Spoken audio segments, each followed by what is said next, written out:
স্থায়ী কমিটির মেম্বার, উচ্চতর পরিষদ সদস্য কতক্ষণ পরে পাগল বলে সাব্যস্ত করে দিয়েছে। টেকিদের বাদ দিয়ে ডোনেশন ভিত্তিক আসন ঘোষণা করেছে কিনা তা আর বুঝতে বাকি থাকে না।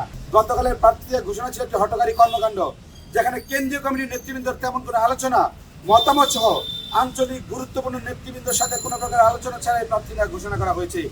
আমাদের গঠনতন্ত্র অনুযায়ী নমিনেশন বোর্ড গঠন করা, তার তোয়াক্কা না করেই ইচ্ছে মতো প্রার্থী ঘোষণা করা হয়, যেটা ঘোষিত অধিকাংশ তৃণমূল নেতাকর্মীরা জানে। সুতরাং এই প্রার্থী ঘোষণার তীব্র নিন্দা এবং প্রতিবাদ জানাচ্ছি।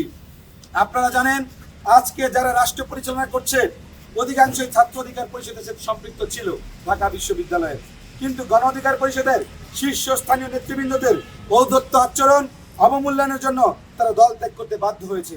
কারণ যেখানে ত্যাগের মূল্যায়ন নাই, গুণের কদর নাই, সেইখানে ত্যাগী মানুষ এবং গুণী মানুষ কখনো জন্মাতে পারে না। গণমাধ্যমের সুবাদে আপনারা দেখেছেন আমার মতো ত্যাগী নেতা যে কিনা 11টা মামলা, আমি গণ অধিকার পরিষদ করে ছাত্র অধিকার পরিষদ থেকে 11টা মামলা, বারবার হামলা নির্যাতনের শিকার হয়েছি।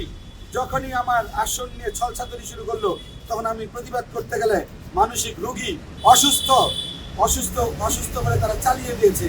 যে সহযোদ্ধা কিছুক্ষণ আগে সুস্থ ছিল, সেই সহযোদ্ধাকে some time difference, sky versus land difference not between here, একটু সময় পরে তারা পাগল বানা দেওয়া হয়েছে। সুতরাং সুস্থ মস্তিষ্ক থাকলে একজন ত্যাগী সিনিয়র নেতৃবৃন্দ, I am the member of steering committee of this GOP, গণ অধিকার পরিষদের স্থায়ী কমিটির মেম্বার, উচ্চতর পরিষদ সদস্য কতক্ষণ পরে পাগল বলে সাব্যস্ত করে দিয়েছে।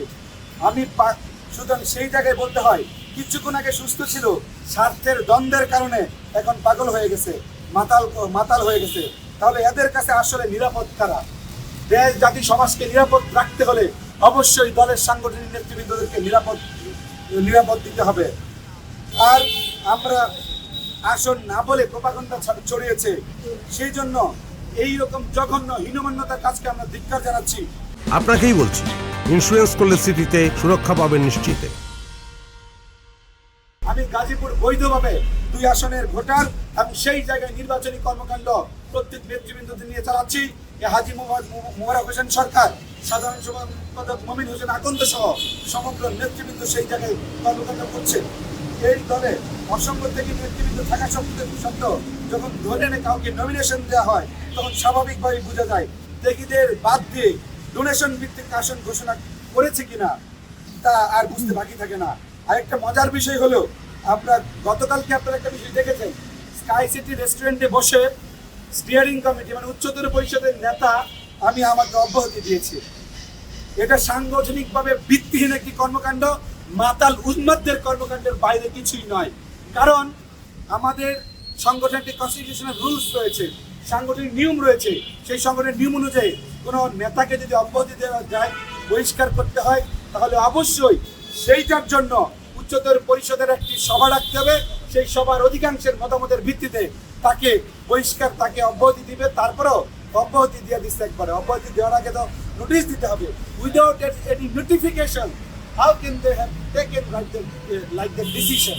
এই ধরনের ডিসিশন কিভাবে নেয়? সুতরাং আমি বলবো, কারা উন্মাদ, কারা পাগল, সেটা ভাববার বিষয় এসেছে। সুতরাং ওই ধরনের কোনো সিদ্ধান্ত মতামত না নিয়ে, তার প্রমাণ হচ্ছে হায়ার কাউন্সিল গ্রুপে বলছে এই ধরনের, বা একজন মেম্বার বলেছে এই ধরনের সিদ্ধান্ত নেওয়া উচিত হয় নাই। তার মানে হায়ার কাউন্সিল মেম্বাররা জানেই না আমাকে যে অব্যাহতি দিচ্ছে ঘরে বসে। এই সিদ্ধান্তের তীব্র নিন্দা প্রতিবাদ জানাচ্ছি এবং সংগঠন চলবে। গণ অধিকার পরিষদ কারো বাবার পৈতৃক সম্পত্তি নয়। দীর্ঘদিন আন্দোলন সংগ্রাম করে এই সারা দেশের তৃণমূলের সহযোদ্ধা। আমি শুধু এই ঢাকায় থেকে আমি নির্যাতিত হইনি, তৃণমূলের নেতৃবৃন্দ থেকে ধরে প্রত্যেক জায়গায়, সেই টেকনাফ থেকে তেতুলিয়া, রূপসা থেকে পাথুরিয়া, সমগ্র জায়গায় নেতৃবৃন্দরা নির্যাতিত হয়েছে, নিপীড়িত হয়েছে। তাদের অর্জনকে স্বীকার না করে ঢাকা বসে বসে আমরা প্রার্থীতা ঘোষণা করবো, সেই ধরনের কর্মকাণ্ড যদি করে, তাহলে গণ অধিকার পরিষদ জনগণের ভাষ্য হয়ে কাজ করতে পারবে না, জনগণের মুখপাত্র হয়ে কাজ করতে পারবে না।